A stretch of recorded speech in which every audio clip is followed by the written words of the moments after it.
Hey there, it's Monday afternoon, and I'm doing the very tedious job of sanding the furries off the edges of these plywood parts here that are for my full extension drawer slides. This is the center section that goes back and forth.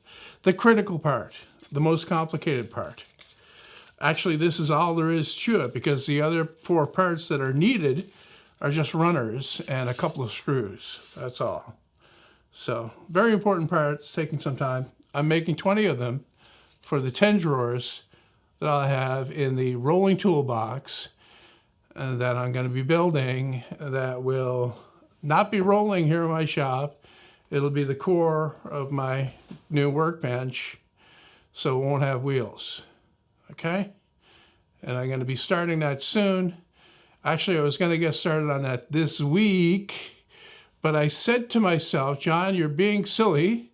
What you need to do is you need to make a video showing how to make these first. Okay? Because, you know, that's a video on its own. So that's what I'm working on today. Working on that video. And I would say I'm about halfway done, right? Because I'm sanding this. Next thing, I need to bring these outdoors, actually. It's not, you know, it's not bad out today. It's a little cool, but it's still okay for spraying water-based polyurethane.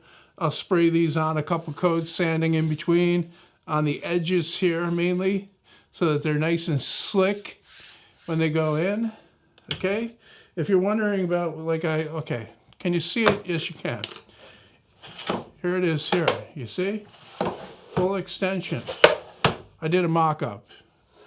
I did a mock-up before I committed to it, because I was inside. I was drawing the plans for the toolbox, and I already had my mind made up that this is going to work, when I shouldn't do that, because I've gotten burned so many times in the past. Always make a mock-up to find out for certain. I mean, this way you're getting full access to the whole drawer, which is nice, but it's adding a lot of complication. And I'll tell you, this is not quick and easy to do. I mentioned that in the video, though. I've already recorded that part where I say, if you're looking for the fast and easy way to get drawer slides, full extension ones, this ain't it, okay? Do this because you want to.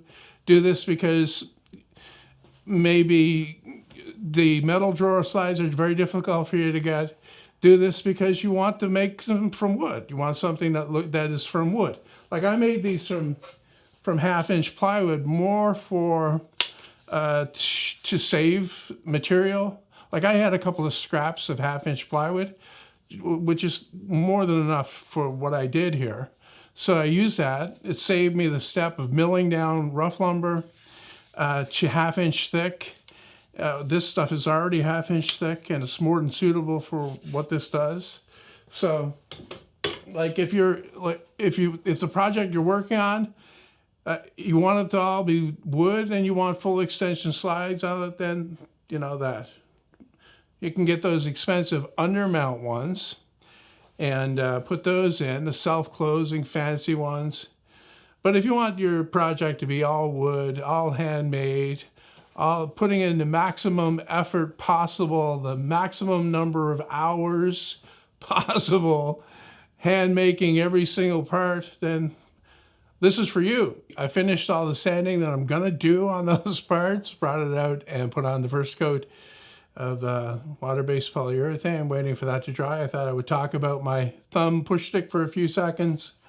Had a number of comments from men that said they were concerned about breaking their thumb while using it. Well, the simple solution for that is don't make it, okay? If you're concerned about breaking your thumb while using something like this, don't use it. Use some other method instead. A lot of people say, well, why don't you just use a push stick? Because it's doing the same thing as a push stick. Well, it's not, because the push stick is long, okay? And I already talked about the length. It's too far. You're giving up too much control, all right, in my opinion. Now, when you're using this, I've been trying to think of every possible scenario where you'd be using this where a kickback could possibly cause your thumb to break, and I can't think of any. So statistically, it has to be quite tiny, actually, very small. So I don't think it's actually something to worry about. I think you would have more of a problem hooking on something while you're working with something. Maybe you leave it on your finger while you're getting some stock. Okay, the next piece that you're going to cut, and you happen to like go up against a table or a workbench or something and hook it on something, ow, you bend your thumb back. That's more likely to happen than any kind of kickback situation on a table saw that could actually break your thumb. Okay, so I don't see, like I said in the video, I don't see myself using this every time. I'm certainly not going to use it every time. It's too inconvenient. Anything, okay, if I'm going to make a bunch of cuts, a bunch of rip cuts, and the wood is kind of questionable as to whether it's splintery or not, I'll use it.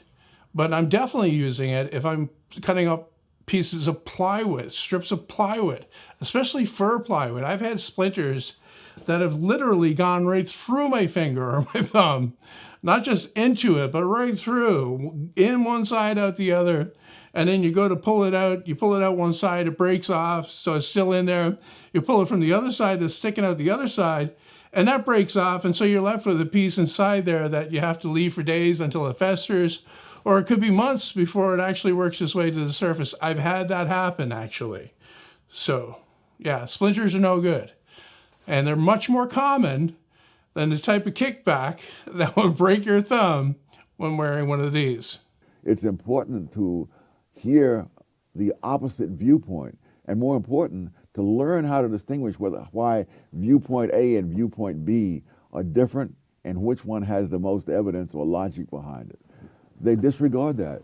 They hear something and they hear some rhetoric and they run with it.